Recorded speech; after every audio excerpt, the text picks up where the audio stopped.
नीली चिड़िया और बिल्ली की कहानी। उस्मान एक बहुत ही नेक और रहम दिल लड़का था।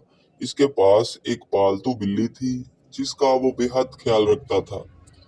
बिल्ली भी उस्मान से बेहद प्यार करती थी। एक दिन उस्मान घर के सहन में मौजूद नीम के दरख्त की छांव में लेटा आराम कर रहा था। इसकी किसी परिंदे की सुरीली आवाज आई। इसकी आवाज में बहुत मिठास थी। परिंदे के चुप होते ही उस्मान की निगाहें दरख्त पर पड़ गई। नीली चिड़िया फड़फड़ाई जो दरख्त की एक शाखों पर बने घोंसले में रहती थी।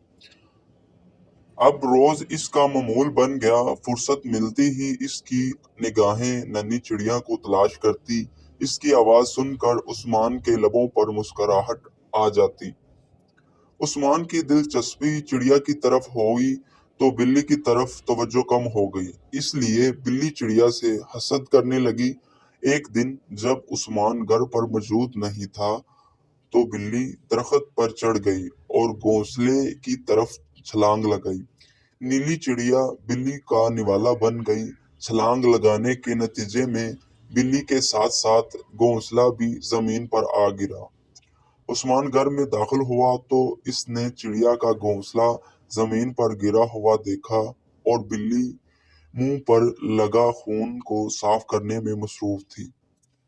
उस्मान सारी बात समझ गया और अपना सर पकड़कर दरख्त के नीचे बैठ गया। इसकी आंखों से आंसू बहने लगे। रोते हुए इसके मुंह से बस यही लफ्ज निकले, हाय मेरी प्यारी बिल्ली, तुमने ऐसा क्यों किया।